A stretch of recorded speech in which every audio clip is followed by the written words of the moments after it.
안녕하세요. 우리 강서교회 찬양대가 감동적으로 찬양을 부르는 은사가 있는 것 같아요. 원래 실은 주일 찬송은 박수 안 칩니다. 박수 쳐서 깜짝 놀랐는데 저도 칠 뻔했어요. 예, 박수 유발자들. 아이고, 감사합니다. 가사가 참 좋네요. 모두가 보게 되리 참되신 주의 사랑. 오늘 정말 우리 모두가 참되신 우리 주님의 사랑을 볼 수 있기를 바랍니다. 그래서 그 사랑에 끌려 사는, 이끌려 사는 우리 삶이 됐으면 좋겠습니다. 같이 기도하시겠습니다. 사랑이 많으신 좋으신 우리 아버지 하나님, 주님을 등지고 주님을 대적하고 헛된 것에 마음 뺏겨 고통 속에 소망 없이 살던 우리를 끝까지 참아 기다려주시고 지난 한 주간 증거의 말씀으로 하나님의 살아계심을 깨닫게 하시고 영원히 죽을 수밖에 없는 운명에 놓여있는 우리를 구원하기 위해 육신을 입고 이 땅에까지 내려오셔서 구더기와 같은 인생들에게 멸시와 천대 그 모진 고난을 다 받으시고 십자가에 흘리신 보혈로 우리 죄를 영원히 값없이 구원해 주신 것 감사드립니다. 주님의 피로 구원받은 주님의 자녀들, 주님 오시는 그날까지 변함없이 주를 사랑하게 하시고 주님을 사랑하기 때문에 주를 위해 살고자 하는 열망을 갖게 하시고 주님의 은혜가 너무 커서 그 은혜를 보답하며 살고자 하는 열심을 품을 수 있도록 도와주시기를 간절히 바라고 원합니다. 혹여라도 주님의 구원의 은혜에 대한 확신이 없는 심령이 있다면 오늘도 선포되는 구원의 말씀을 통해 마음을 감동시켜 주시고 변화시켜 주시고 확신을 더하여 주시기를 간구드립니다. 이 시간 성령께서 우리 가운데 도로 역사하셔서 십자가의 사랑으로 식어진 우리의 마음을 다시 한번 뜨겁게 회복시켜 주시고 혹시라도 낙심과 절망 속에 있는 주님의 자녀들 있다면 십자가의 능력으로 연약한 무릎 붙들어 일으켜 세워주시기를 간구드립니다.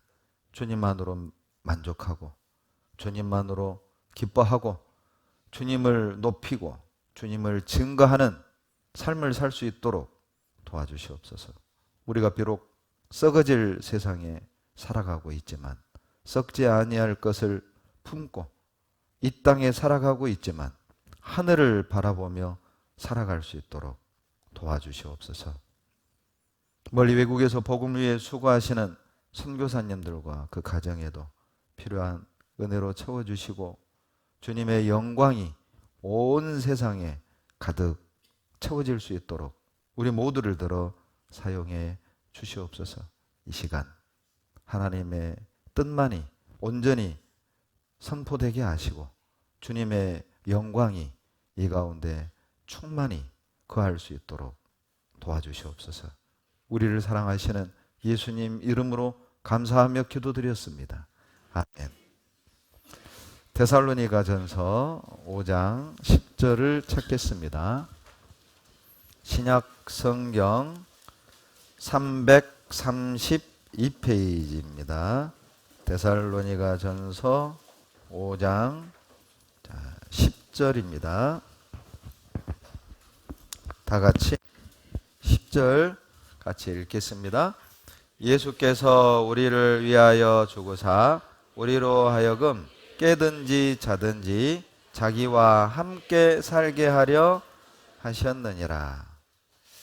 이 데살로니가전서 5장 10절에 하나님이 왜 이 세상을 창조하시고 인간을 창조했는지 그 목적을 말씀하시면서 왜 창조주께서 육신을 입고 이 땅에 오셔서 그 고난을 받으시고 우리를 구원하셨는지 구원하신 목적도 동시에 설명하고 있습니다. 또 한 가지는 이제 주님의 은혜와 사랑으로 구원을 받은 사람이 어떻게 살아가야 할지도 방향을 우리에게 제시해 주는 말씀이라고 볼 수 있어요. 왜 하나님이 인간을 창조하셨습니까? 왜 하나님이 나를 구원하셨나요? 우리는 어떻게 앞으로 살아가야 할까요?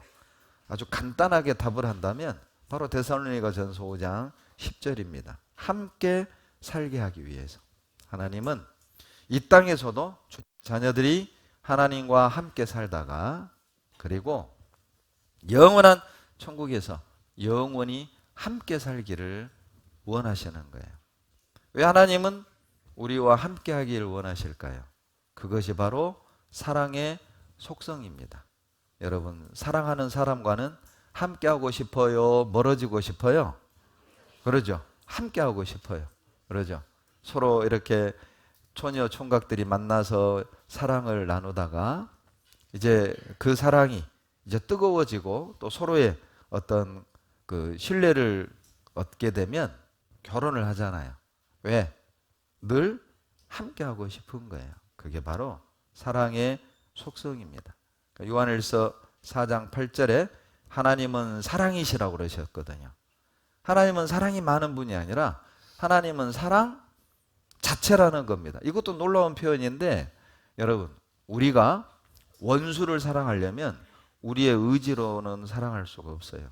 마치 추운 겨울에 방안을 따뜻하게 하려면, 거실을 따뜻하게 하려면 어때요? 전열기가 있어야 되잖아요. 옛날 같으면 연탄을 이렇게 피웠죠. 석탄으로 난로를 피웠잖아요. 석탄이 있어야 거기에서 열이 나오고 공기를 데우고 방안을 따뜻하게 할 수 있는 거예요. 하나님은 사랑이십니다. 즉 하나님을 만나지 않는다면, 우리가 그 사랑을 품지 않는다면 우리는 누구도 사랑할 수가 없어요. 목사님, 나는 우리 남편 사랑하는데요. 그 진정한 사랑 아닙니다. 조건적인 사랑이잖아요. 솔직히 남편이 돈 잘 벌어다 줄 때는 사랑하죠. 죄송합니다. 불편한 진실을 제가 또 건드렸습니다. 누가 그러더라고요. 근데 이제 남편이요, 그렇게 현직에 있을 때 돈도 잘 벌고 막 선물도 갖다 주고 할 때는 막 고기 반찬 줬대요. 근데 이분이요, 퇴직을 했대요. 퇴직을 하고 한 달 뒤에 냉장고 문을 여는데 부인이 뭐하러 열어? 그때부터 냉장고를 열 때 허락을 받고 열기 시작한다. 여러분, 예? 이제 퇴직하면요, 냉장고 여는 것도 무서워. 그리고 이제 아침마다 부인이요, 10,000원을 딱 던져준대요. 점심은 나가 먹어? 그러면 이제 10,000원을 들고 아침에 9시에 이제 나온대요. 그리고 이제 막 여기저기 공원을 떠돌다가 어디 가서 설렁탕 한 그릇 먹고, 그리고 이제 해가 좀 떨어질 때쯤 들어와야 부인이 반겨준대요. 해가 중천에 있는데 들어오면 뭐하러 들어와? 참 비참한 삶이죠. 여러분, 인간의 사랑은 조건적인 사랑이에요. 그러죠. 내 마음에 맞을 때, 또 나를 행복하고 즐겁게 해줄 때는 사랑을 하지만 내 마음에 안 맞으면, 그 조건이 깨지면 실은 그 사랑은 깨져요. 어떤 신혼부부가 신혼여행을 갔다 합니다. 근데 아침에 비가 주룩주룩 내린 거예요. 이 신랑이 비가 내리는 이 창문을 이렇게 바라보면서 혼자 이렇게 중얼거렸대요. 재수 없이 신혼여행 올 때마다 비가 오냐? 큰일 날 부부죠. 인간의 사랑은 여러분 조건적인 사랑이에요. 그 조건이 깨지면 사랑도 금이 가고 관계도 금이 가죠. 그런데 하나님은 사랑이셔요. 하나님이 사랑이라는 말은 무조건 사랑한다는 거예요. 우리가 하나님 앞에 사랑할 만한 일을 할 때 사랑하는 게 아니에요. 우리가 하나님께 열심을 품고 또 새벽제단을 쌓고 율법을 지키고 착하게 사니까 하나님이 우리를 사랑하시는 게 아니라, 하나님은 사랑이시기 때문에 어떤 죄인도 하나님은 무조건적으로 사랑하시는 겁니다. 그래서 하나님은 인간을 만드신 거예요. 왜? 사랑은 혼자 할 수 없잖아요. 대상이 필요하죠. 그래서 사랑의 대상으로, 사랑의 짝으로 사람을 만드신 거예요. 그런데 인간이 죄를 범함으로 그 사랑의 관계가 깨진 거예요. 굳이 비유를 들자면 내 본 남편 하나님을 버리고 외간 남자 마귀 따라간 겁니다. 이게 아주 작은 죄가 아니죠. 내 남편 하나님 말씀을 들어야지 외간 남자 마귀 말을 믿고 마귀 말을 듣고 마귀를 즐겁게 하고 마귀를 만족시키는 삶을 살게 된 거예요. 그래서 하나님과의 관계는 깨지고 우리의 죄가 하나님과 사람 사이를 내어버린 거예요. 여러분 어때요? 남편이 나 몰래 죄를 짓다가 걸렸어요. 관계는 금이 가게 마련입니다. 남편과 아내 사이에 죄가 딱 끼어들면 이제 남편 얼굴도 보기가 싫어요. 죄가 얼굴을 가린 거예요. 그리고 편안한 얼굴로 남편을 바라볼 수도 없어요. 또 달라지죠. 죄송한데 배터리 좀 바꿔주세요. 배터리 문제입니다.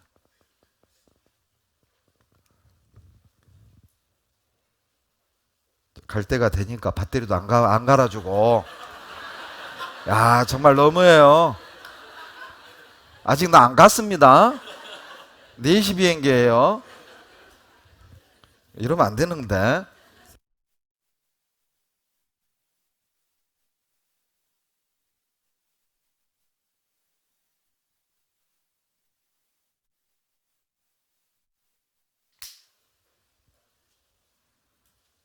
네, 좋습니다.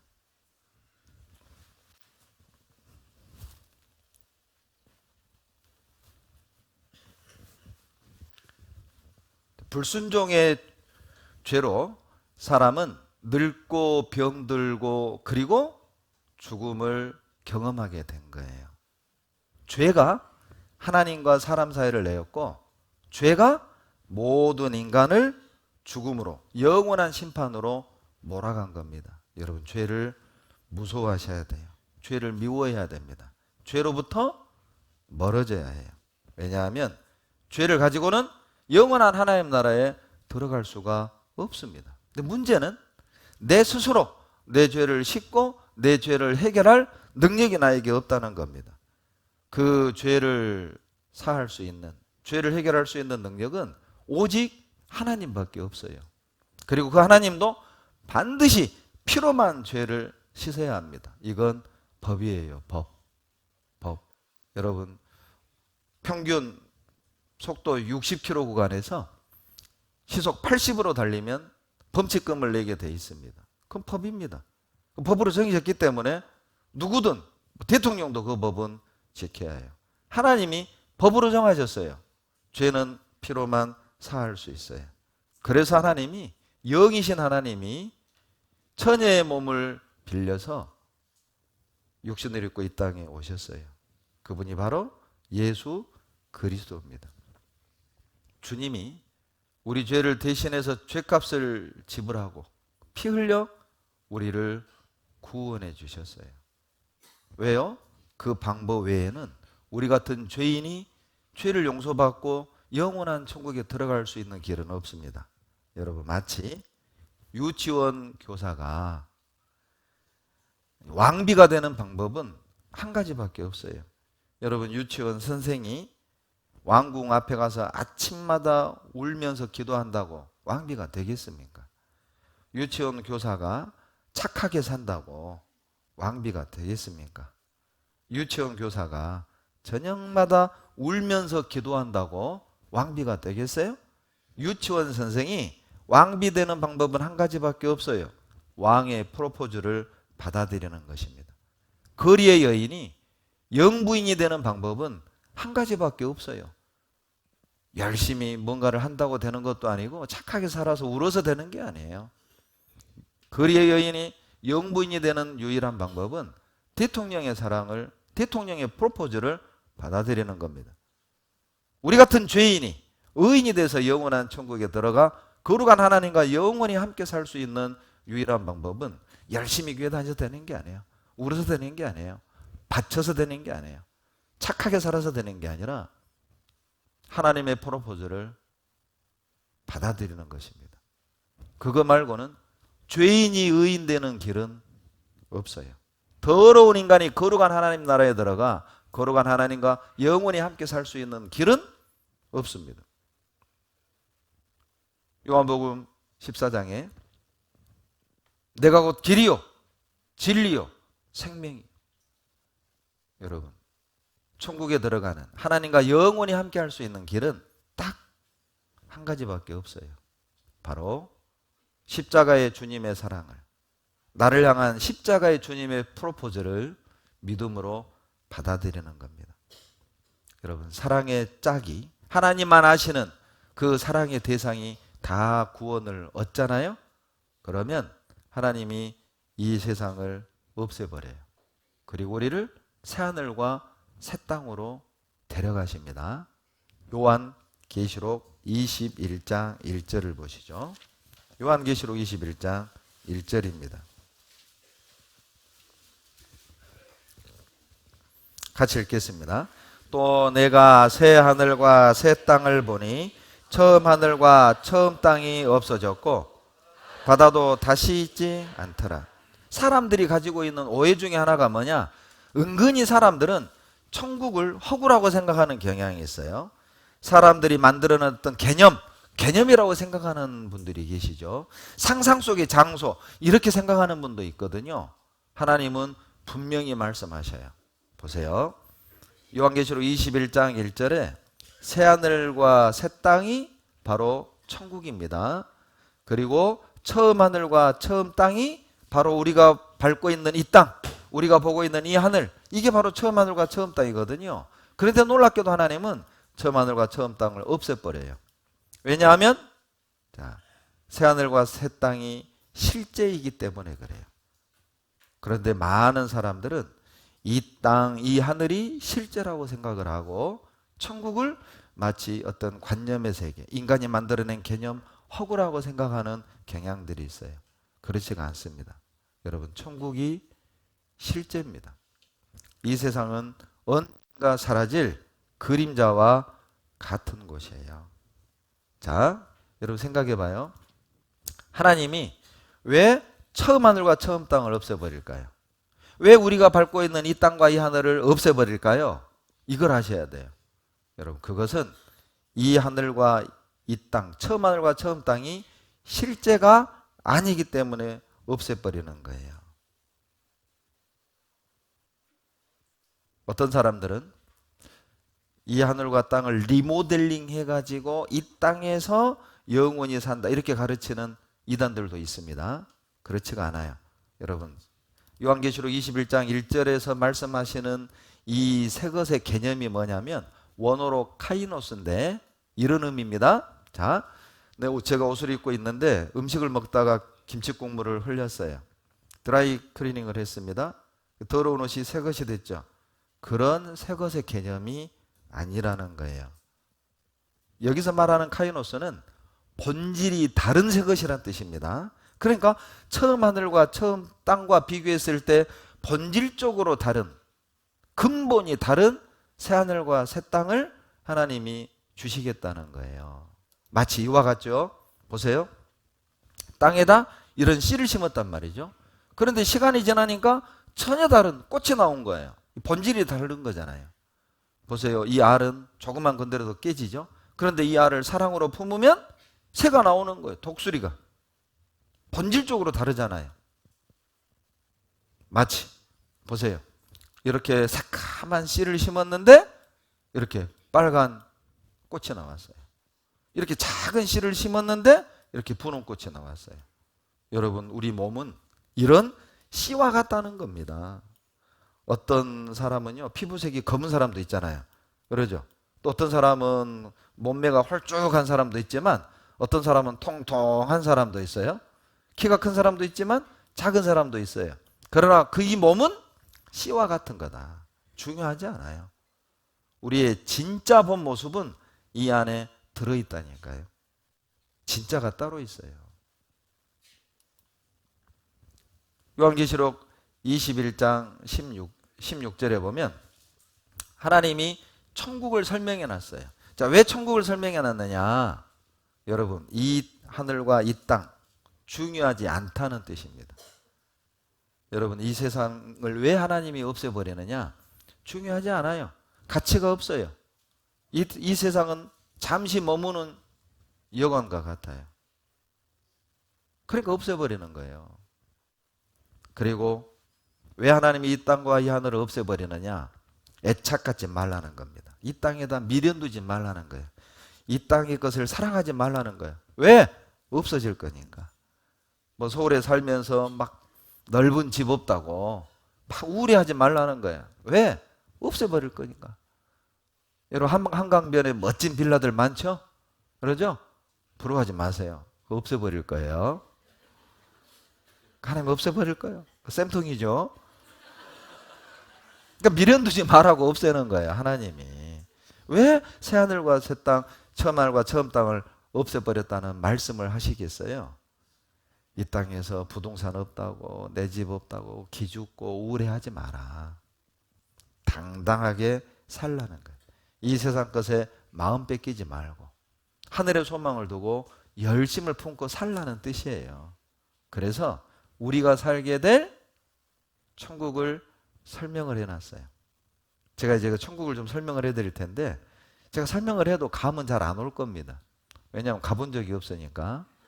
여러분, 500년 전 조선시대 사람에게 스마트폰 설명해 보세요. 이해할 것 같으세요?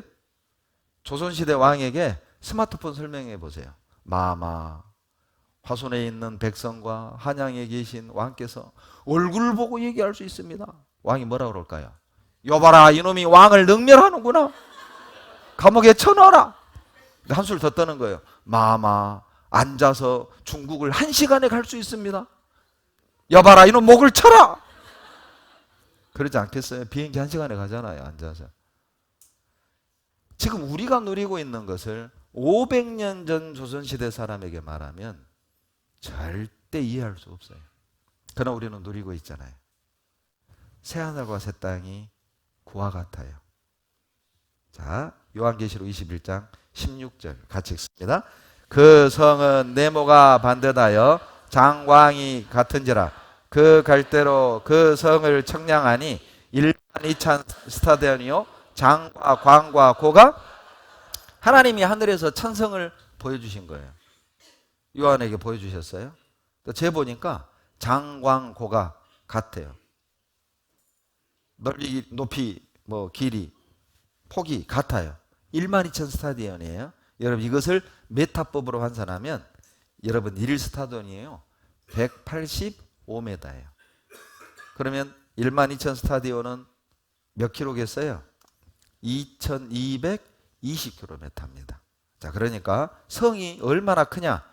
가로가 2200km, 세로가 2200km, 높이가 2220km의 성이에요. 성. 이런 성 봤어요? 별로 지금 놀라는 분이 없어요. 왜냐하면 제가 무엇이 뭔지 몰라 지금. 여러분, 자, 가로 세로 폭이 2200km면 면적이 어느 정도냐? 인도만 해요. 인도만한 면적의 건물 높이는 또 2220km예요. 자, 이 건물을 한 층을 3m로 계산합시다. 보통 우리가 3m로 한 층을 잡으니까. 그러면 자, 이 천성은 몇 층이에요? 또 눈이 올라가, 또 눈이 올라가. 올라가도 안 보여, 이거는. 80만 층이에요. 이 건물이. 자, 그러면 80만 층에 몇 명 살 것 같아요? 쉽게 계산해 봅시다. 바닥 인도 면적만 하다고 했으니까 인도 인구를 대략 10억으로 잡아요. 넘지만은 계산하기 좋게. 자, 바닥 면적이 10억. 10억 명이 살아, 한 층에. 그럼 80만 층이면 몇 명 살아요? 이 성에? 이제는 내 눈치 보고 안 올려. 나를 빤히 쳐다봐. 뭐라고 할까봐. 800조명이에요. 800조명이 이 천성에 살 수 있어요. 그런데 통계학자들에 의하면 아담 때부터 현대인들까지 이 사람들이 다 살았다고 가정을 할 때 몇 명일까? 저도 깜짝 놀랐어요. 그 얘기 듣고. 그렇게 많지가 않아요. 530억밖에 안 된대요.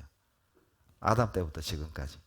그러니까 530억 명이 이 천성에 들어가면 몇 층에 살아요? 53층밖에 살잖아요. 여러분 3층이 좀 답답해요? 3m가 답답하면 6m로 한 층을 잡읍시다. 그래도 40만 층이에요. 400조 명이 살아요. 왜 하나님이 천성을 이렇게 크게 만들었을까? 요한복음 14장 2절에 예수님의 말씀에 내 아버지 집에는 거할 곳이 많도다. 빈말이 아닙니다. 그냥 하는 말이 아니에요. 여러분, 노아의 방주를 길이가 약 140m, 3층으로 만들었어요. 그러죠? 또 과학자들이 계산해 본 결과 멸종된 코로 숨쉬는 모든 짐승들까지 다 채워도 3분의 2 가까이가 빈 공간입니다. 결국 그 방주에 8명밖에 안 탔잖아요. 8명 탈 배라면 조그맣게 만들어도 될 걸 왜 그렇게 140m짜리 3층으로 큰 배를 만들어요? 그게 하나님의 마음을 설명하는 거예요. 여러분, 공간이 부족해서 구원을 못 받는 게 아니다. 천국이 좁아서 내가 천국을 못 들어가는 게 아니에요. 하나님은 모든 사람이 구원받기를 원하는 마음을 이렇게 넓은 천성으로 표현을 하신 거예요. 그리고 자 12절에 보면 문이 어떻게 돼 있느냐? 문이 12개, 12개. 동서남북 각 방향에 3개씩 12개 문이 있어요. 왜 동서남북 사방의 문을 다 3개씩 만들었는가? 어디서든 들어올 수 있도록. 그리고 또 각 문에 천사가 한 명씩 서 있어요. 여러분, 이 천사의 역할은 뭘까요? 신분증 검사가 아닙니다. 왜냐하면 이미 천국에 들어가는 사람은 구원 받은 사람만 들어가기 때문에 신분증 검사할 필요 없어요. 뭐 여권으로 뭐 얼굴하고 뭐 이렇게 대조할 필요가 없어요. 다르다 뭐 이렇게 할 필요가 없어요. 뭐 원본 대조할 필요가 없어요.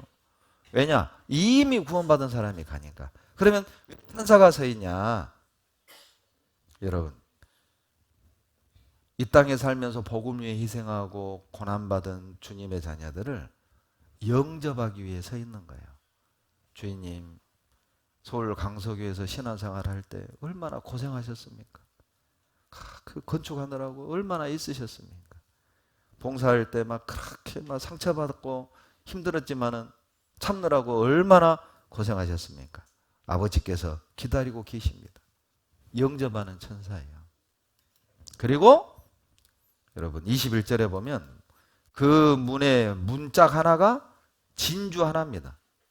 여러분 혹시 저 강당 문짝만한 진주 보신 적 있어요? 없죠. 우리는 천국 문 앞에 섰을 때부터 우리는 놀랄 겁니다. 감탄을 할 거예요.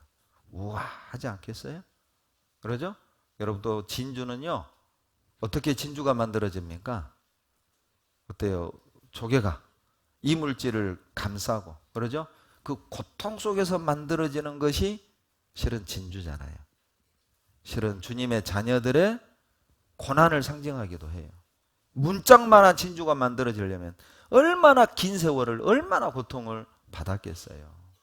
주님이 우리의 고난을 다 알아주신다는 거예요. 주님이 복음을 위해 주님의 영광을 위해 내가 고난받는 걸 주님이 다 알아주신다면 여러분 그것만큼 충분한 위로는 없는 거예요. 그렇잖아요. 그러면 된 거잖아. 내 아버지가 알아줬으면 됐잖아요. 속상할 것도 없고 억울할 것도 없어요. 우리 아버지가 다 알아주시니까. 그리고 그 천성의 길은요 정금을 금을 깔았어요. 금을. 하나님이 천국에다 뭘 깔았느냐? 금을 쫙 깔아놨어요. 여러분 금은 천국에서 도로 포장재입니다. 아시겠어요? 혹시 여러분 이런 분 안 계시죠? 여러분 댁에 있는 금고에다가 아스팔트 도로 포장재 아스팔트 넣어놓고 우리 집 아스팔트 많아야 이런 분 안 계시죠? 이상한 사람이잖아요. 여러분 금이 도로 포장재라는 거예요. 그러니까 그런 어떤 금은 보석에 그렇게만 마음 두지 말라는 거죠. 그 도로 포장재예요. 왜 하나님이 금을 천성에 깔아버렸냐면, 우리 그 연말에 연예인들 이렇게 시상식 할 때 보면 연예인들이 무슨 카펫 걸어가요? 레드 카펫. 여러분 그거 보면서 나도 한번 걸어보고 싶다 이런 생각하죠? 그 포토존 가가지고 막 사진 찍잖아요. 그러죠? 여러분 우리는 레드 카펫이 아니라 골드 카펫을 걸어요. 하나님이 골드를 깔아놓은 이유가 뭐냐? 우리를 최고의 VVVIP로 대우하신다는 뜻이에요. 하나님이 우리를 그렇게 귀하게 맞아주셔요. 그리고 요한계시록 21장 19절로 20절에 보면은 천성의 기초석이 각색 보석으로 꾸몄는데 보석 이름이 다 기록되어 있습니다. 보석 이름이 다 나와요. 여러분 이 보석 중에 혹시 아는 보석이 있어요? 없죠? 영어 성경에 보니까 뭐 에메랄드 정도밖에 모르겠더라고 저도. 예, 자스퍼 이런 거 대부분 모르는 보석들이에요. 왜 하나님이 이 땅에 많은 보석을 만들어 놨을까요? 천국을 이해시키는 거예요. 천국이 진짜 아름다운 곳이다. 천국이 진짜 중요한 곳이고 가치 있는 곳이다. 여러분 막 여러분 보석을 어디다 놔두세요? 여러분 보석을 관리할 때 어디다 보관하세요? 죄송합니다. 보석 없는 분들에게 질문을 해서 그냥 저의 예만을 말씀드릴게요. 예, 저는 함에 넣어요. 함이라고 하니까 뭐 별것 없고 요거 하나만 딱 들어가는, 중요하게 여기잖아요. 왜 하나님이 천성을 보석으로 박아놨느냐? 진짜 우리가 이 땅에 살면서 중요하게 여길 것, 마음에 꼭 품고 살 것은 천국이라는 거예요. 천국이에요. 정말 우리가 중요하게 여기고 마음에 꼭 품고 살아야 될 것이 천성이라는 겁니다. 그리고 18절 같이 읽습니다. 그 성곽은 벽옥으로 쌓였고 그 성은 정금인데 맑은 유리 같더라. 또 성 전체가 금이에요. 성 전체가. 이게 뭐예요? 여러분 이 땅에서 하나님을 위해 고난받고 수고한 주님의 자녀들에게 최고의 충분한 보상을 주시겠다는 뜻이에요. 네. 아마 천국에 가면 놀랄 겁니다. 어떤 그리스도인이 그랬대요. 천국에 못 올 줄 알았는데 그 사람이 와 있는 거예요. 그거 보고 놀라고요. 또 천국에 올 줄 알았는데 그 사람이 못 들어왔어. 또 그것도 놀랍고요. 가장 놀라운 건 내가 천국에 있는 것이 정말 놀라울 일이다. 그러나 여러분 한 가지를 더 아셔야 돼요. 천국에 가면 영광이 다 달라요. 영광이. 그게 뭘까? 뭐 천국에 가면 열심히 산 사람은 금메달을 목에 걸고 열심히 안 산 사람은 뭐 동메달을 걸고 그럴 일은 없을 거고요. 주님을 위해 충성되게 산 사람은 막 다이아몬드 박힌 왕관을 쓰고 다니고 그냥 대충 주일만 왔다 갔다 한 사람들은 개털 모자 쓰고 다니고 그럴 리도 없을 거고. 저는 너무 궁금했어요. 도대체 하나님 천국에 가면 상이 다르다고 했는데 그게 뭘까? 근데 제가 조금이나마 느낀 때가 언제냐면 동해교회에 있을 때입니다. 우리 신명호 목사님이 동해교회를 증축을 이렇게 공사를 하시다가 노원으로 발령 나가시고 제가 동해 담임으로 발령을 받아갔어요. 그리고 한 두세 달 마지막 마무리 공사를 하고 2001년 3월 3일 입당식을 했습니다. 그때의 정도 입당식은요, 전국에서 팔도에서 오셔요. 교회가 많지 않았기 때문에 그 시절에는. 요즘에야 이제 뭐 서울 지역에 입당식을 하면 서울 근방만 이렇게 모이는데 워낙 이제 교회가 막 200개가 넘어버렸기 때문에 예전에는 팔도의 교회가 거의 다 왔어요. 그리고 이제 입당식을 할 때 동영상 보여주잖아요. 이렇게 봉사하는 장면 사진 찍어가지고. 그런데요, 신명호 목사님이 시멘트 비비고 벽돌 나르는 사진은 여러 컷이 나왔어요. 그런데 제가 봉사한 장면은 한 장이 안 나온 거예요. 이 동영상 누가 만든 거야? 이거 누구야? 근데 한쪽에서는요, 뭐를 딱 깨달아졌냐면, 아, 이제 알겠다. 천국에 갔을 때 영광과 상급이 무엇인 줄 알겠다. 여러분, 뭐가 상급일 것 같아요? 천국에 갔을 때 주님과 함께 이 땅에서 주님을 위해 희생하고 헌신했던 그 장면을 같이 바라보는 거예요. 여러분, 그것만큼 영광스러운 게 있을 것 같아요? 그것만큼 기쁜 게 있을 것 같아요? 주님과 함께 내가 주님을 위해 살려고 몸부림치고 울었던 그것을 같이 볼 때 얼마나 눈물이 날까? 주님이 눈물을 닦아주실 거야. 고생했다. 잘했다. 그게 영광일 겁니다. 하나님은 충분한 보상을 주셔요, 우리에게. 그리고 천국이 왜 천국이냐? 금은 보석이 박혀서 천국이 아니에요. 왜 천국인 줄 아세요? 계시록 21장 3절 같이 읽습니다. 내가 들으니 보좌에서 큰 음성이 나서 가로되 보라, 하나님의 사람들과 함께 있음에 하나님이 저희와 함께 거하시리니 저희는 하나님의 백성이 되고 하나님은 친히 저희와 함께 계셔서. 여러분, 3절에 함께가 3번 나옵니다. 왜 천국이 천국인 줄 아세요? 그렇게 그리워하던 내 아버지와 함께 하는 것이에요. 창조주와 함께 사는 것, 나를 대신하여 죽으신 구원자와 함께 사는 것, 내 소원은 무엇이든 들어줄 수 있는 전능자와 함께 사는 것, 거기가 여러분 천국입니다. 여러분, 천국 가면 어떤 기분일 것 같아요? 아마 천국 가면 긴 여행을 마치고 집에 돌아온 기분일 겁니다. 집에 돌아온 기분. 저도 오늘 드디어 4시에 갑니다. 이렇게 외부 집회를 가잖아요. 그러면 정말 지극정성으로 강사를 대접해 주셔요. 강사 숙소에서부터 음식도. 평소에는 안 드시는 음식을 대접하죠. 귀한 분 왔다고 해서. 정말 맛있는 것 이렇게 대접해 주셔요. 저는 이번에 강서 와가지고요, 내 평생 그런 아구찜 처음 먹어봤어요. 와, 정말 아구찜 대단했습니다. 노가리 처음 먹어봤어요. 그렇게 맛있는 노가리, 그렇게 맛있는 번데기 처음 먹어봤어요. 강사에게 번데기를 주는 교회 강서교회. 너무 맛있었어요. 그러나 여러분, 강서에서 제가 아무리 좋은 침구류에 좋은 숙소에 좋은 음식을 먹어도 내 집만 못해요. 집에 가잖아요. 아이고, 집이다. 사람들 그러죠. 4박 5일, 3박 4일 해외여행, 제주도여행 갔다 와가지고 여행 갈 때는 막 사진 찍고 맛있는 음식 먹고 막 그러면서 이제 집에 오면 어때요? 소파에 털썩 앉으면서 뭐라고 그래요? 아이고, 집이다. 내 집만 못해요. 천국 들어가면 그런 기분일 거예요. 긴 여행 마치고 이제 집에 왔다.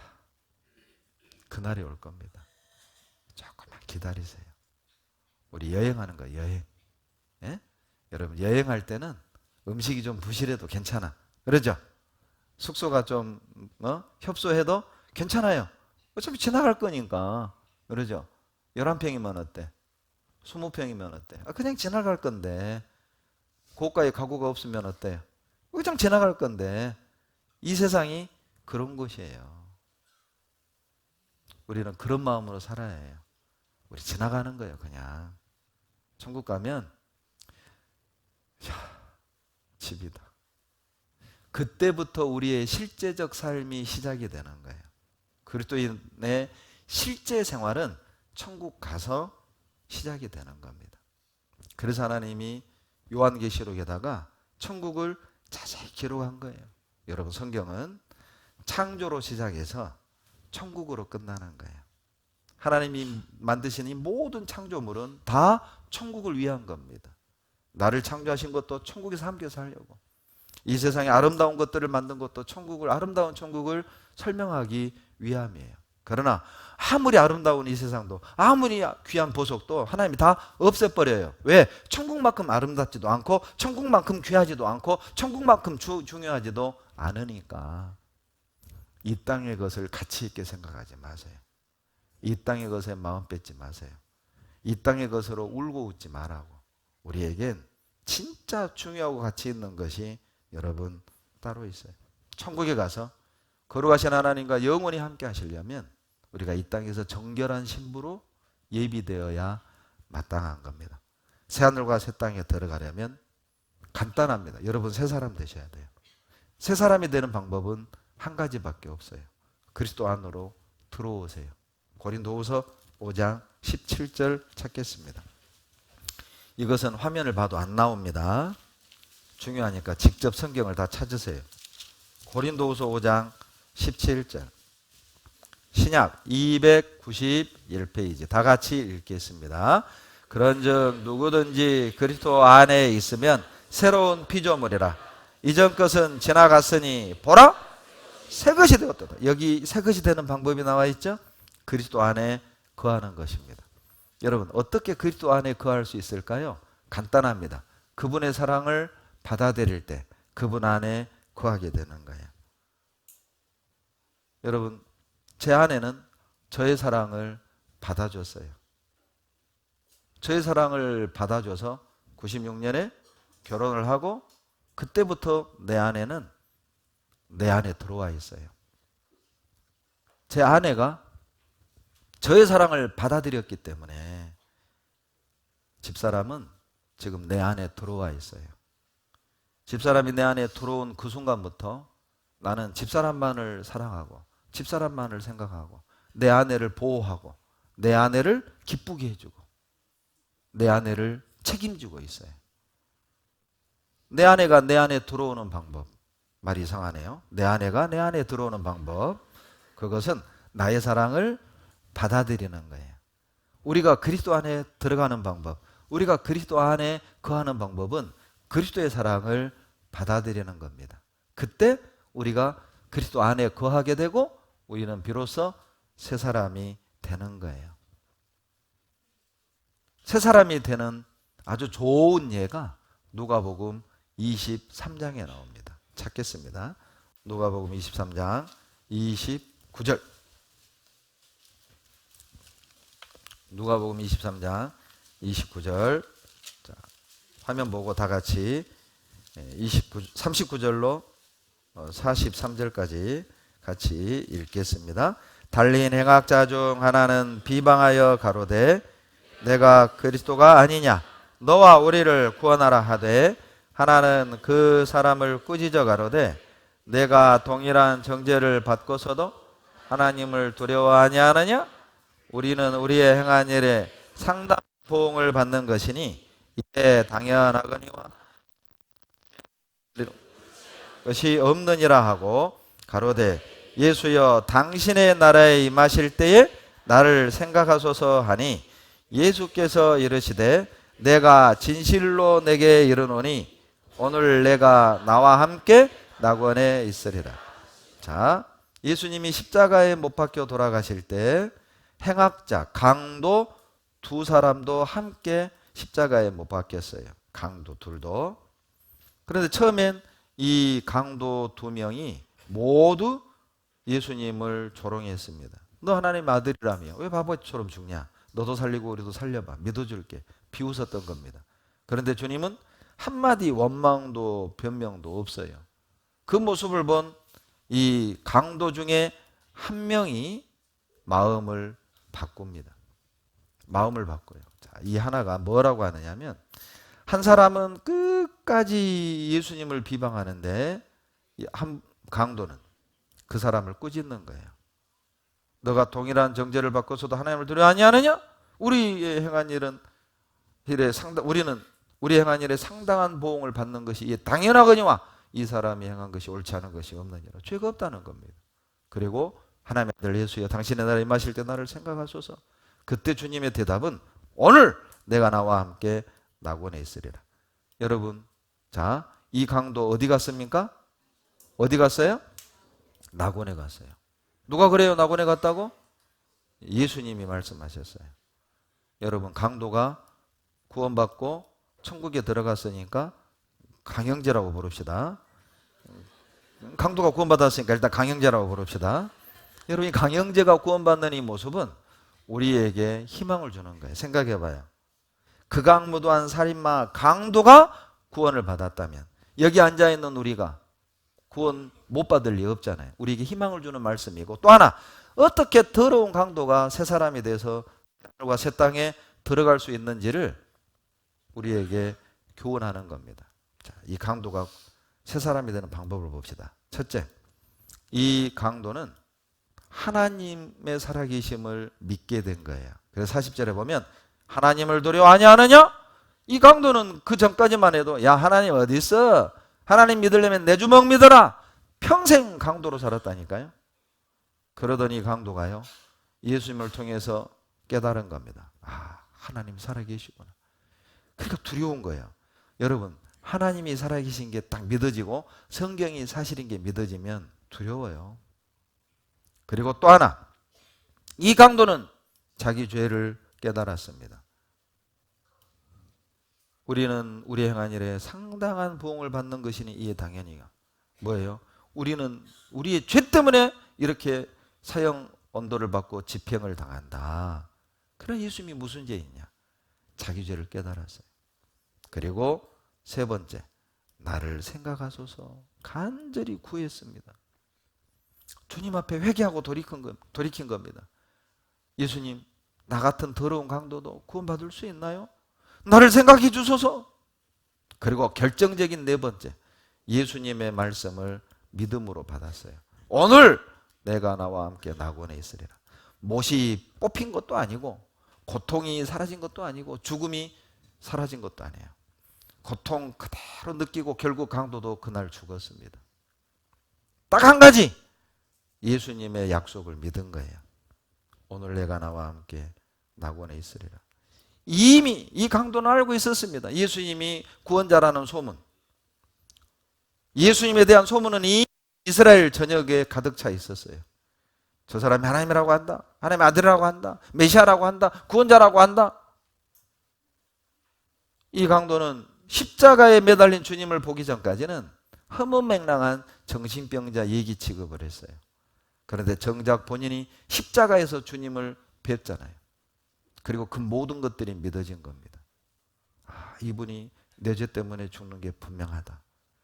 그런데 주님, 나 같은 죄인도 구원받을 수 있나요? 오늘 내가 나와 함께 낙원에 있으리라. 여러분, 주님의 보혈의 능력을 믿음으로, 주님의 말씀을 믿음으로 우리는 구원 얻어요. 그것도 오늘 뭐예요? 믿는 순간 단번에 구원 얻는다 그 말입니다. 이 강도는 순수하게 주님의 말씀을 믿었습니다. 여러분, 만약 구원 얻는 것이 행위로 구원 얻는다면 이 강도는 죽었다 깨어나도 구원을 못 받아요. 왜? 지금 십자가에다 못을 박아놨잖아요. 손발을 못 박아놨는데 무슨 착한 일을 할 것이며 무슨 선행을 할 것이에요. 어떻게 교회를 가서 열심히 믿는단 말입니까? 하나님이요, 손발을 딱 못 박아놓고 강도를 구원하셨어요. 뭘 의미할까요? 구원하는 데는 우리의 어떤 행위, 갖다 바치는 어떤 열심히 구원하는 게 아니에요. 마음이에요, 마음. 그 마음으로 주님의 약속을 믿는 겁니다. 주님의 십자가의 피를 믿는 자에게 구원 얻을 것을 보여주는 거예요.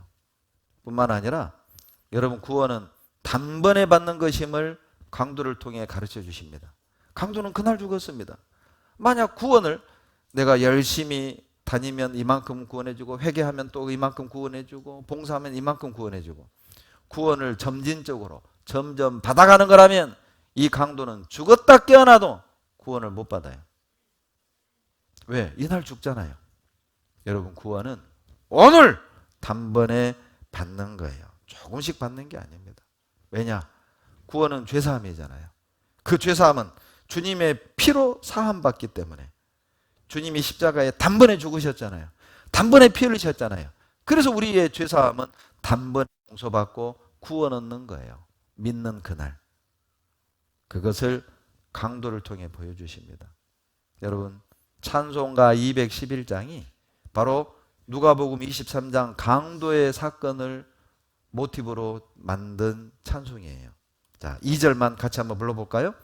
그 흉악한 한강도는 죄를 깨달아 죄 없으신 주 예수를 구주로 믿었네. 내 지은 죄 흉악하나 주 예수 믿으면 용서받은 강도같이 곧 용서받으리. 남이 노라 보혈의 공로를 흠없어도 피 흘리사 날 구원하셨네. 여러분, 흉악한 강도도 죄를 깨닫고 주님이 하신 일을 믿었잖아요. 내 죄가 아무리 흉악할지라도 강도처럼 예수님의 보혈을 믿으면 그 용서받은 강도같이 우리도 곧 단번에 그날 용서받는 거야. 어제도 어떤 분을 상담하는데 구원을 오해했답니다. 뭔가 화끈하게 느낀 거, 어떤 뭔가 내가 체험을 하고 경험을 하고, 또 어떤 분은 내가 회개를 하면서 그날 받아가는 것처럼 생각을 했는데 내가 오늘 알았다고. 주님이 주시는 거저 주신 은혜로 내 죄가 용서됐다는 걸 내가 오늘 믿게 됐다. 바로 그거예요. 용서받은 그 강도같이 곧 즉시 오늘 용서받는 겁니다. 나 믿노라 보혈의 공로를. 뭘 믿습니까? 주님의 피가 내 죄를 영원히 용서해 주신 것을, 그걸 믿는 거예요. 그래서 우리가 구원 받은 겁니다. 여러분, 과거 완료형이죠? 구원하셨네. 여러분 생각해 봐요.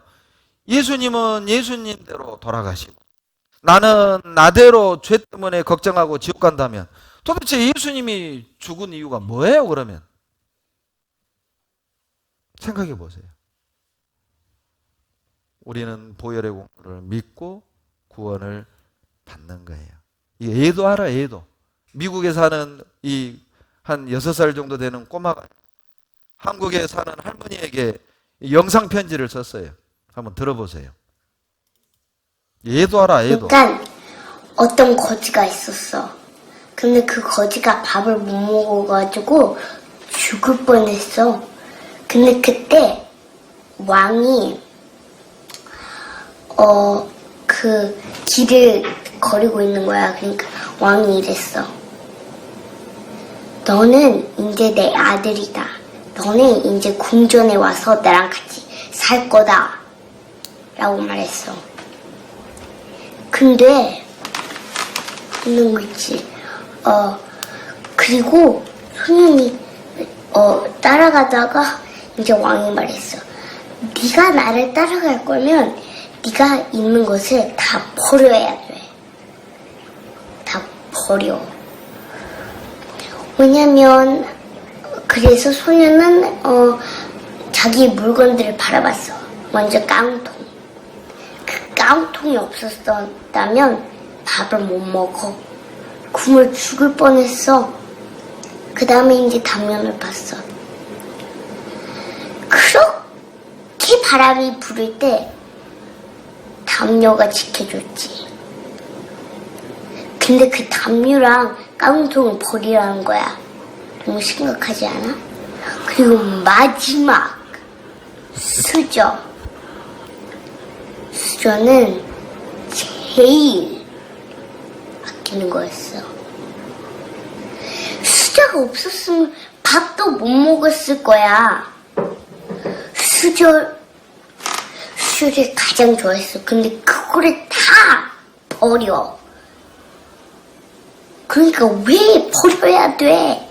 그냥 나랑 같이 궁궐에 갖고 가면 안 되냐고.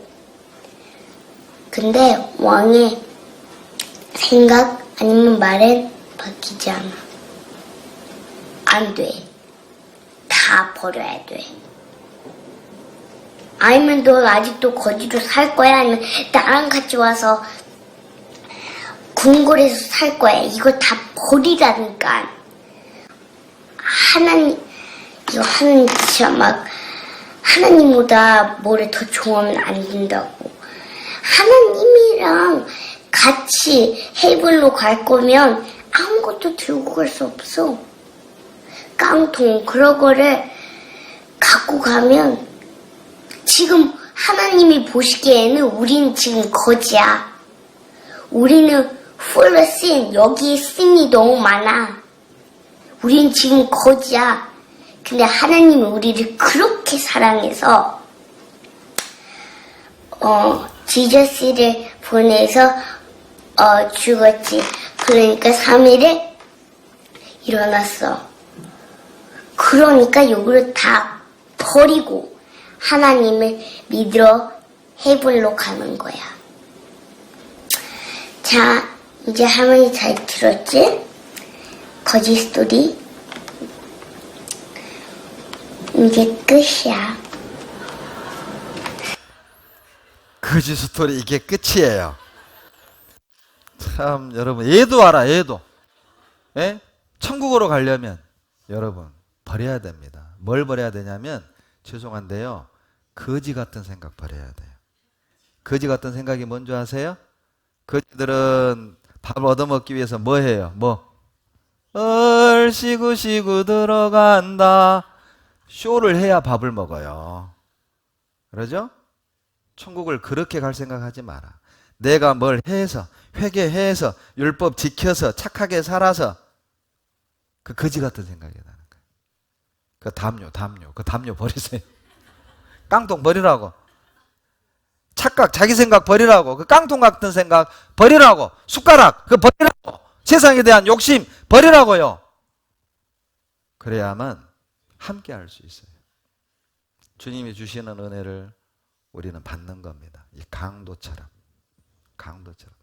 성경 전체가 행위로 구원 얻을 수 없고 오직 은혜로만 구원 얻는 것을 증거하고 있어요. 성경 전체가. 출애굽기 11장 4절로 5절입니다. 출애굽기 11장 4절로 5절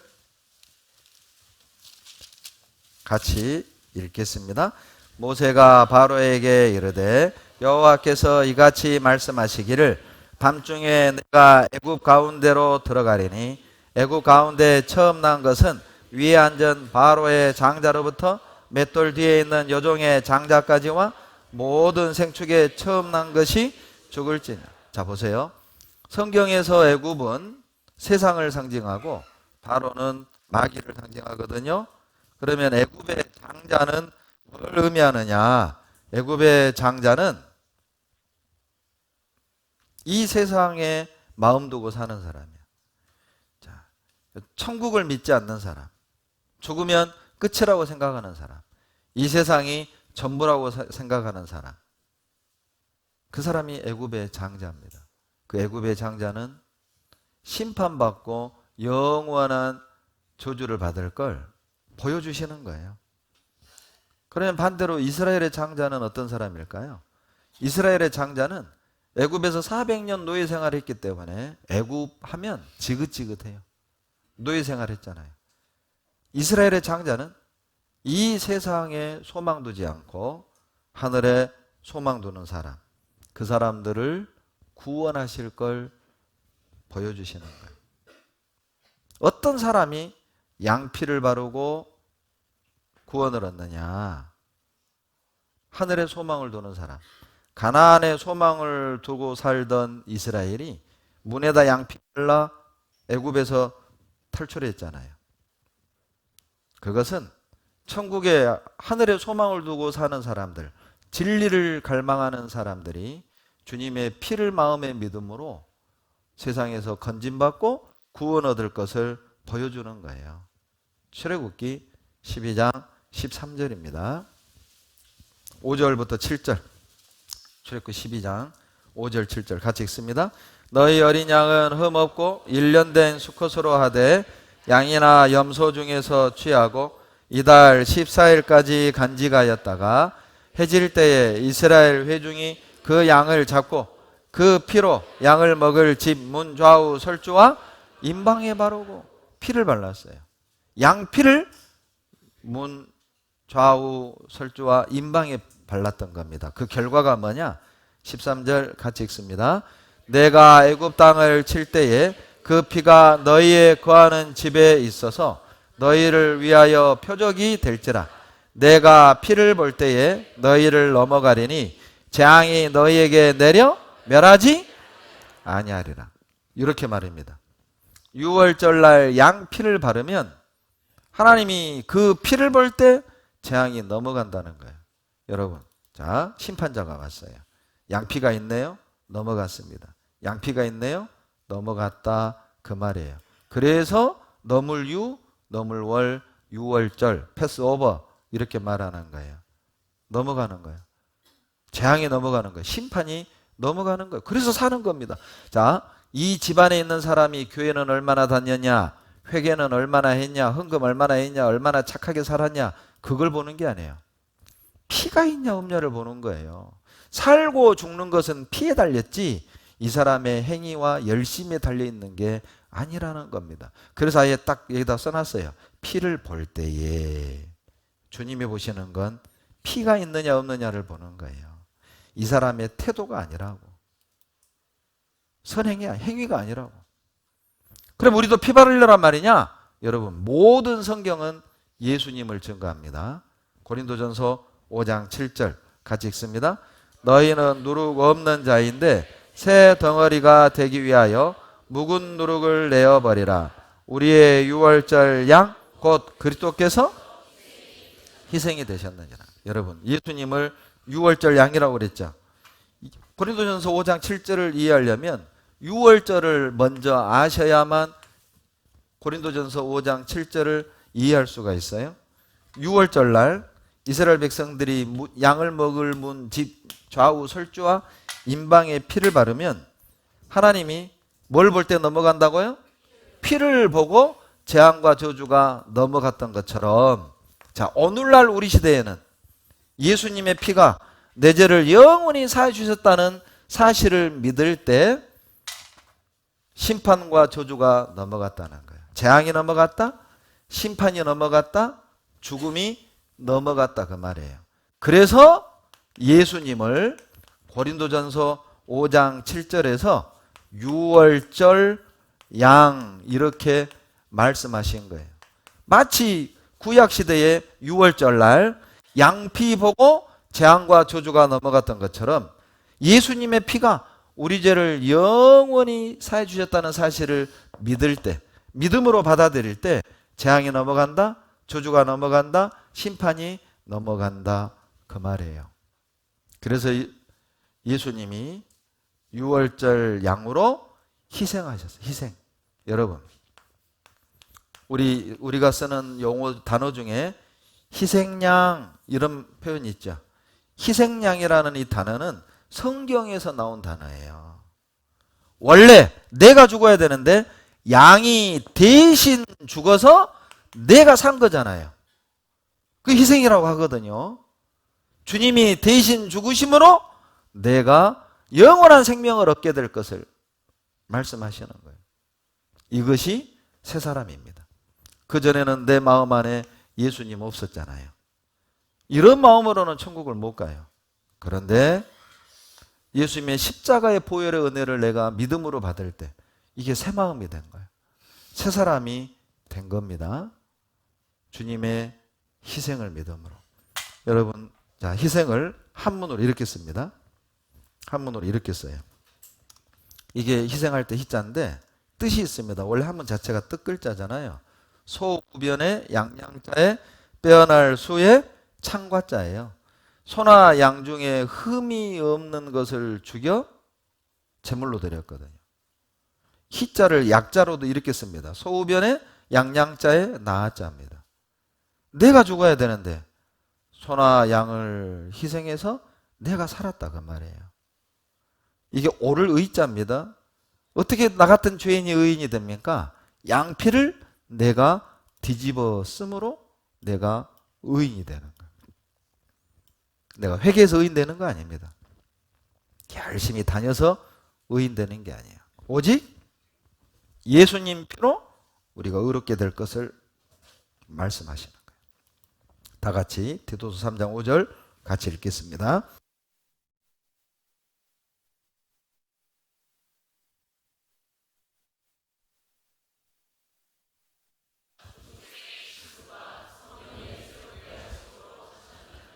하나님이 우리를 구원하실 때는 의로운 행위로 구원하는 것이 아니라고 말씀하셨죠.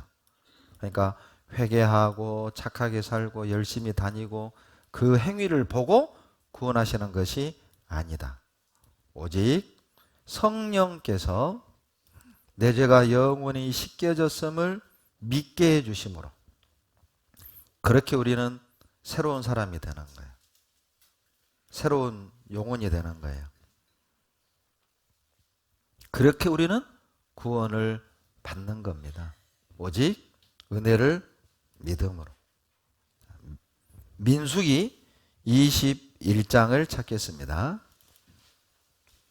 민수기 21장 4절로 6절 같이 읽겠습니다. 백성이 호르산에서 진행하여 홍해길로 쫓아 에돔 땅을 둘러 행하려 하였다가 길로 인하여 백성의 마음이 상하니라. 백성이 하나님과 모세를 향하여 원망하되 어찌하여 우리를 애굽에서 인도하여 올려서 이 광야에서 죽게 하는고 이곳에는 식물도 없고 물도 없도다. 우리 마음이 이 박한 식물을 싫어하노라 하매 여호와께서 불뱀들을 백성 중에 보내어 백성을 물게 하심으로 이스라엘 백성 중에 죽은 자가 많은지라. 이스라엘 백성들이 광야를 헤매면서 물이 없으니까 원망한 겁니다. 그때 하나님이 불뱀을 보내 원망하는 사람을 다 물어 죽였어요. 이것도 우리에게 주는 교훈이 있습니다. 이 불뱀은 맹독성 뱀입니다. 원래 사막에 사는 뱀들 대부분이 빨간색이에요. 그러니까 불이 붙은 것처럼 보인 거고 독사예요. 물면 죽는 겁니다. 이것은 우리에게 주는 교훈이 뭐냐면 성경에서 뱀은 마귀 상징한 거거든요. 신기한 건요, 이 불뱀이 약 200만 명의 이스라엘 백성이 운집해 있었는데 뱀들이 나타나서 누구만 물어 죽였냐면 원망하는 사람만 물어 죽였어요. 여러분, 뱀이 사람 얼굴 쳐다보고 요거 원망하게 생겼네? 이럴 리는 없잖아요. 여러분, 마귀가 누구를 좋아하는 줄 아세요? 마귀가 원불교인 좋아한대요. 원불교인. 원불교인이 누구예요? 원망하는 사람, 불평하는 사람. 이 마귀 밥이다 그 말이에요. 이 불평하는 게 보면 습관입니다. 별걸 다 불평해요. 왜 이렇게 주일날 덥게 사람들 많이 왔어? 이게 또 불평이야. 왜 목사님 저렇게 잘생겼어? 이것도 이 불평이 보면은요 습관이에요. 습관. 여러분은 어떠세요? 자, 교회를 향해서 하나님의 하시는 일을 통해 혹 습관적으로 부정적이진 않으세요? 왜 꼭 해야 돼? 왜 꼭 그렇게 해야 돼? 여러분 조심하셔야 됩니다. 마귀 밥입니다. 그런데 하나님이 사는 방법을 가르쳐 주십니다. 자, 8절로 9절에 나와요. 다 같이 읽겠습니다. 여호와께서 모세에게 이르시되 불뱀을 만들어 장대 위에 달라 물린 자마다 그것을 보면 살리라. 모세가 놋뱀을 만들어 장대 위에 다니 뱀에게 물린 자마다 놋뱀을 쳐다본즉 놋으로 뱀을 만들어 장대 위에 달라고 그랬어요. 그리고 쳐다보면 산다고 그랬거든요. 그리고 쳐다본 사람은 다 살았어요. 놀라운 건 말이죠. 쳐다보지 않고 죽은 사람도 수천 명이었다는 겁니다. 이건 뭘 의미하느냐? 구원 얻는 게 어려운 게 아니라는 거예요. 여러분, 뱀 쳐다보는 게 어려워요? 쉬워요? 쉬워요. 자, 저 사회자 마이크 보세요. 우리 오늘 상황극 한번 합시다. 저 사회자 마이크가 놋뱀이라고 합시다. 여러분이 이스라엘 백성이고 제가 모세입니다. 연극하는 거예요. 여러분, 놋뱀을 쳐다보면 산다고 했소. 그러죠. 뱀을 봐야 돼. 그런데 안 보고 죽어요. 여러분 물어봅시다. 저거 쳐다보는 거 어려워요, 쉬워요? 그래요. 고개만 돌리면 돼. 시작. 샥. 이러면 돼. 여러분 고개 돌리는 게 귀찮아요? 눈알만 굴려도 돼. 눈알만. 그럼 요거 하기 싫어서 죽은 거 아니에요. 구원이 어려워서 못 받는 게 아니다. 자기 생각에 사로잡혀서 구원을 못 받는 거예요. 분명히 쳐다보지 않은 사람 중에 이런 사람도 있을 거예요. 야, 독사에게 물렸으면 해독제 먹어야지. 저딴 거 본다고 살아? 나는 해독제 찾으러 갈 거야. 이 사람 똑똑해서 죽은 거예요. 그러죠? 아마 의사일걸? 몰라요. 땅꾼일지도. 아는 척해서 죽은 거예요. 내 지식이 나를 살리지 못합니다. 주님이 보라고 하면 보는 거예요. 여러분 저 노뱀이 능력이 있어서 살렸겠어요? 주님이 살리신 거죠. 봤다는 건 믿었다는 뜻이에요. 믿는 자는 행동이 나와요. 그 믿음으로 믿음을 보시고 하나님이 구원하신 거예요. 여러분 믿음으로 구원 얻는 겁니다. 어떤 죄인도 쳐다보면 즉 믿으면 구원해 주시는 거예요. 그래서 자 요한복음 3장 14절로 15절에 그럼 노뱀이 뭐냐? 노뱀도 예수님입니다. 다 같이 읽겠습니다. 모세가 광야에서 뱀을 든 것 같이 인자도 들려야 하리니 이는 저를 믿는 자마다 영생을 얻게 하려 하심이니라. 여러분 뱀이 노뱀을 들어서 그 노뱀을 쳐다본 사람들 다 살았잖아요. 그와 같이 예수님도 십자가에 높이 들려야 한다. 왜? 십자가의 주님의 피를 믿는 자들마다 영원한 생명을 얻게 하기 위해서다. 구약시대에 노뱀을 높이 든 것은 먼 훗날 예수님이 십자가에 높이 매달려 죽으실 것을 보여주신 겁니다. 그래서 여러분 성경의 주인공은 예수 그리스도예요. 예수 이외에 다른 구원의 방법을 말한다면 여러분 다 이단입니다. 오직 예수로만 구원 얻는 거예요. 왜 예수님은 십자가에 달려 고난받고 죽으셨는가? 놀랍게도 요한복음 3장 14절 15절 노뱀 사건을 말씀하시고 십자가를 말씀하시면서 연이어 나오는 구절이 요한복음 3장 16절 유명한 구절이죠. 다 같이 읽겠습니다. 요한복음 3장 16절 하나님이 세상을 이처럼 사랑하사 독생자를 주셨으니 이는 저를 믿는 자마다 멸망치 않고 영생을 얻게 하려 하심이라. 여러분 왜 주님이 십자가에 높이 들리신 겁니까? 여러분 사랑입니다. 사랑이에요. 사랑이 아니면 이건 설명할 길이 없어요. 하나님이 배현기를 이처럼이 어떻게입니까? 십자가에 죽기까지 사랑하셨어요. 왜요? 믿는 자마다 멸망치 않고 영생 얻게 하려고. 다니는 자가 아닙니다. 바치는 자가 아니에요. 우는 자가 아니에요. 회개하는 자가 아니죠. 누구예요? 믿는 자. 여러분 믿어요? 예, 저도 믿어요. 주님의 은혜를 믿어요. 주님의 사랑을 저도 여러분 믿습니다. 자, 이거 한번 보시죠. 의사가요. 예수님의 십자가의 고통을 의학적 측면에서 설명을 했습니다. 한번 보시죠. 당시 로마는 모든 형을 집행하기 전에 죄수를 기둥에 묶어두고 죄수의 등에 폐형, 즉 채찍질을 가했는데 이때 사용하는 채찍은 가죽끈에 작은 공 모양의 납이나 날카로운 양의 뼈를 붙여놓은 것이었습니다. 채찍에 맞게 되면 보통 처음에는 피부가 찢어지고 멍이 들게 됩니다. 하지만 계속 맞다 보면은 피하 조직이 찢어지고 또 근육 속에 있는 혈관들이 터져서 몸의 구석구석에 피가 고이게 되죠. 떨어져 나간 피부 조직 밖으로 피가 계속 새어나와서 빈혈 상태가 됩니다. 연곡도 내리치는 채찍질로 예수님의 살과 등은 찢겨졌습니다. 등은 너무나도 심한 매질에 뼈가 거의 드러나 보일 지경이었습니다. 채찍으로 맞은 상처는 50kg이나 되는 통나무가 어깨 위를 내리누르자 아물기도 전에 다시 벌어졌을 것입니다. 또한 그 상처 속으로 거친 통나무가 사정없이 파고들었을 것입니다. 기진맥진한 몸으로 갈보리 언덕에 도착한 예수님.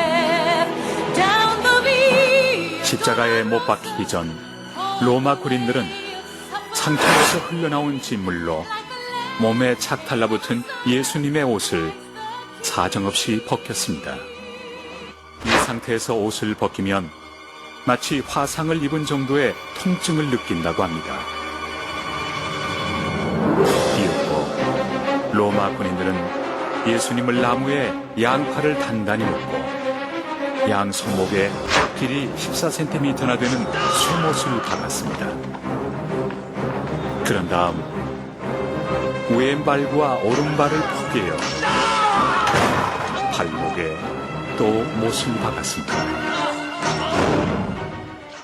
세 개의 못은 손과 발로 가는 중심 부위를 지나는 혈관과 신경을 끊게 되는데 이로 인해 출혈이 시작됩니다. 또 끊긴 신경의 통증은 인간으로서는 참을 수 없는 한계를 넘어서게 되죠. 또한 호흡곤란 상태로 인해 더 극심한 고통을 느꼈을 것입니다.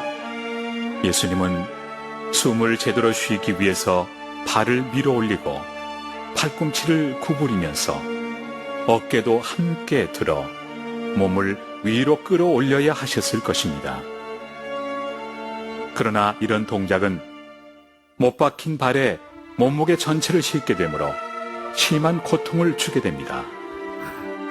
더욱이 팔꿈치를 구부리는 동작은 못에 박힌 손목을 돌리게 하고 팔의 신경을 더욱 손상시키게 되므로 고통이 가중되어서 결과적으로 예수님은 매번 호흡할 때마다 극심한 고통으로 인해 치명적인 산소 부족을 경험했을 것입니다.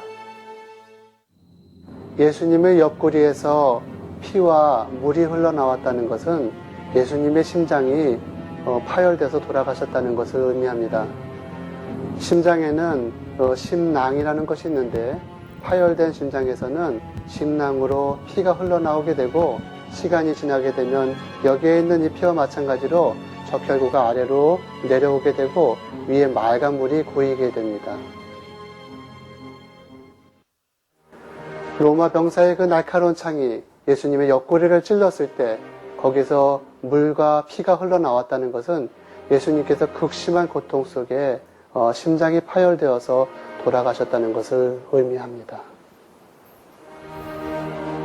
심장이 파열되기까지 우리를 지극히 사랑하신 예수님. 예수님께서는 우리를 대신하여 십자가의 참혹한 고난을 몸소 당하셨습니다. 우리를 사망의 골짜기에서 구원하시기 위하여 상상을 초월하는 극심한 고통도 겪으셨습니다. 갖은 고통 다 겪으신 후 운명하셨습니다. 그리고 부활하셨습니다.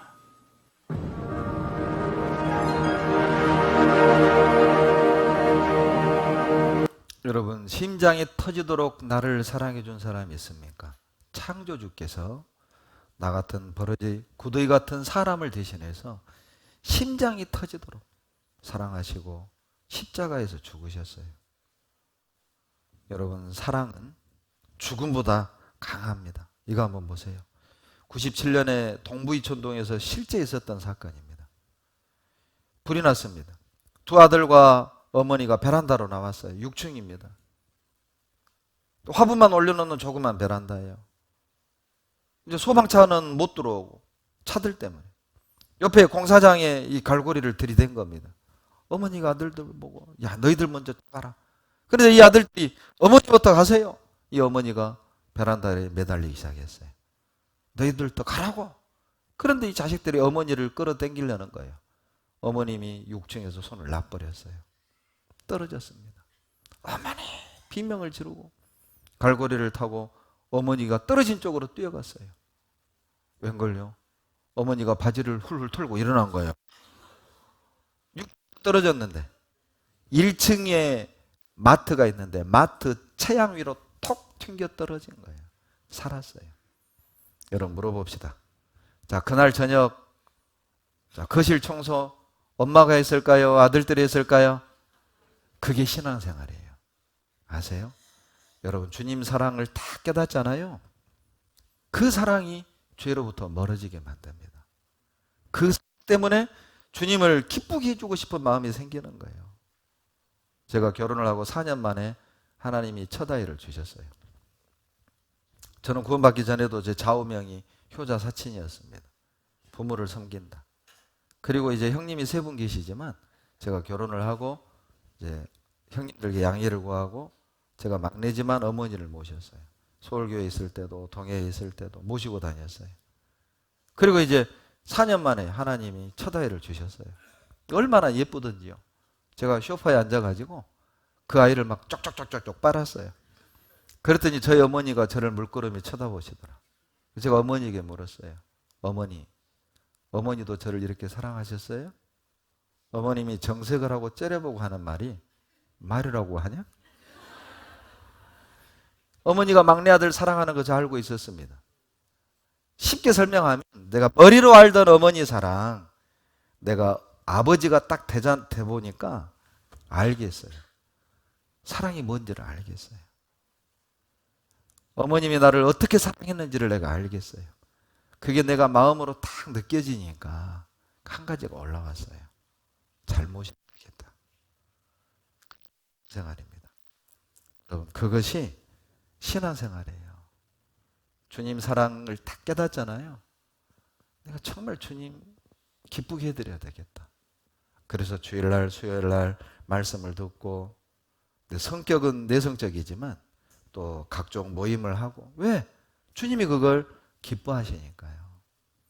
내가 사랑하는 그분을 기쁘게 해드리기 원하는 마음이 생기는 거예요. 그게 사랑입니다. 그게 신앙생활이에요.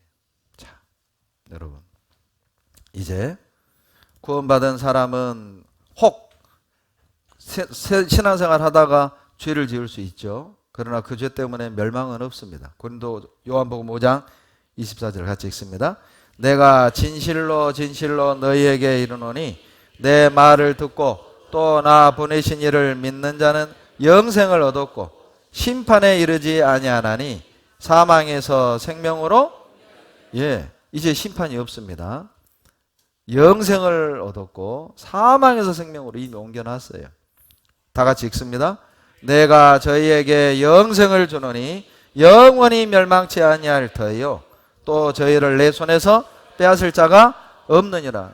주님의 피가 내 죄를 영원히 사해 주심을 믿는 순간 주님이 나를 딱 붙잡고 계셔요. 너는 내 자식이다. 이 손에서 나를 빼앗을 자가 없어요. 그래서 혹 구원받은 뒤 우리가 또 하나님 앞에 실수로 죄를 범할 수 있지만 심판은 없어요. 대신 징계가 있어요. 그건 댁에 가셔서 히브리서 12장을 보시면 돼요.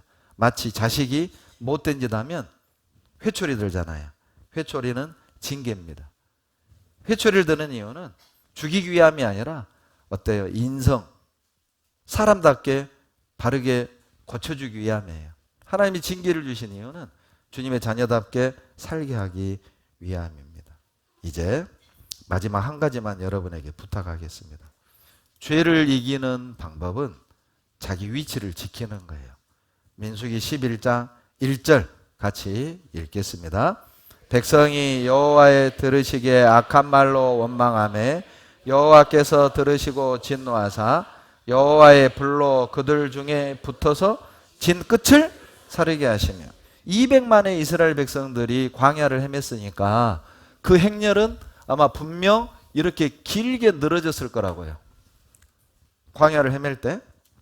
그런데 이스라엘 백성이 또 원망을 했습니다.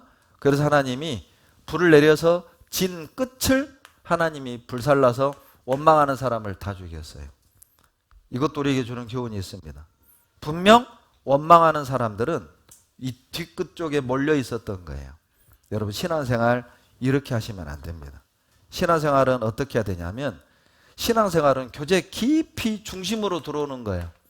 무슨 뜻이죠? 신앙생활은 적극적으로 하는 거라고. 그것이 가장 안전해요. 항상 보면 불평하고 원망하는 사람들은 교제 깊이 들어오지 못하고 항상 주변을 맴맴맴 돕니다. 그리고 자기 논리를 가지고 있어요.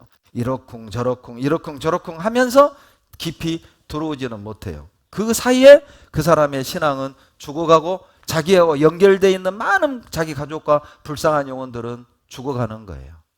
그 얘기를 하는 겁니다. 나의 불평, 나의 원망 때문에 내가 교제 깊이 들어오지 못함으로 나를 통해서 구원받지 못하고 죽어가는 사람이 있다는 거예요. 여러분, 자기만 죽는 게 아닙니다. 내가 교제 안에 거하지 않으므로 나를 통해서 구원받아야 될 사람이 구원을 못 받는 거예요. 어제 목사님께서요, 어떤 자매님 얘기를 해주시더라고요. 최근에 구원을 받으셨는데 남편 구원받고 엄마 구원받고 뭐 친구들 셋이 구원받고 여러 명이 구원을 받았다는 얘기를 해주셨어요. 만약에 그 자매님이 교제 안에 돌아오지 않았다. 그러면 그 모든 분들은 구원을 못 받았을 거 아니에요. 여러분, 신앙생활은 자기 위치를 지키는 겁니다. 내가 있어야 될 자리. 끝까지 그 자리를 지키세요. 적극적으로 하세요. 여러분, 적극적으로 신앙생활 하잖아요. 놀라운 능력이 나타나요. 사도행전 2장 46절로 47절 다 같이 읽겠습니다. 날마다 마음을 같이하여 성전에 모이기를 힘쓰고 집에서 떡을 떼며 기쁨과 순전한 마음으로 음식을 먹고 하나님을 찬미하며 또 온 백성에게 칭송을 받으니 주께서 구원받는 사람을 날마다 더하게 하셔. 여러분, 모이기 힘쓰세요. 같이 집에서 떡을 떼고요. 그러면 구원받는 사람을 더해 주셔요. 구원받는 사람을 더해 주셔요. 지금은 내가 구원받은 지 얼마 안 돼서 성경도 몰라, 가진 것도 없어, 아는 것도 없어, 여러 가지로 어려워.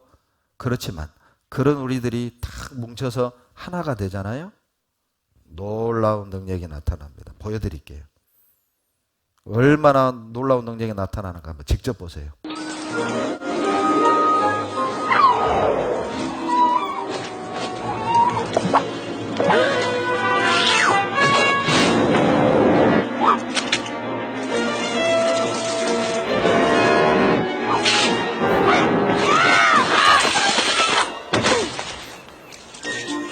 털 다 뽑혔어요.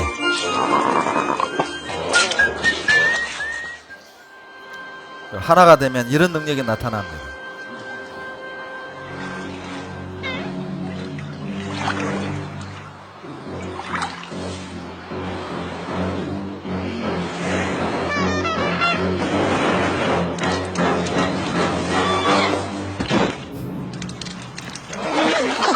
It's smarter to travel in groups.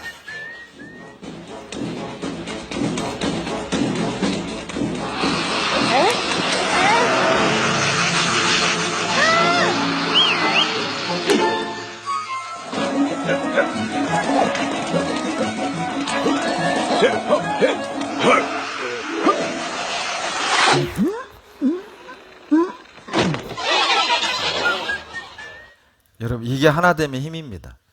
우리가 비록 보잘것 없고 가진 것 없고 능력 없지만 우리가 하나 되잖아요. 우리도 생각지 않은 능력이 나와요. 여러분, 2톤을 끄는 말이 있고요, 3톤을 끄는 말이 있어요. 산술적으로 하면 5톤 끓여야 되잖아요. 그런데 이 두 말에 멍에를 씌우잖아요. 6.5톤을 끈다는 거예요. 각자가 끌 때보다 여러분 1.5톤을 더 끌어요. 이게 자연의 법칙입니다.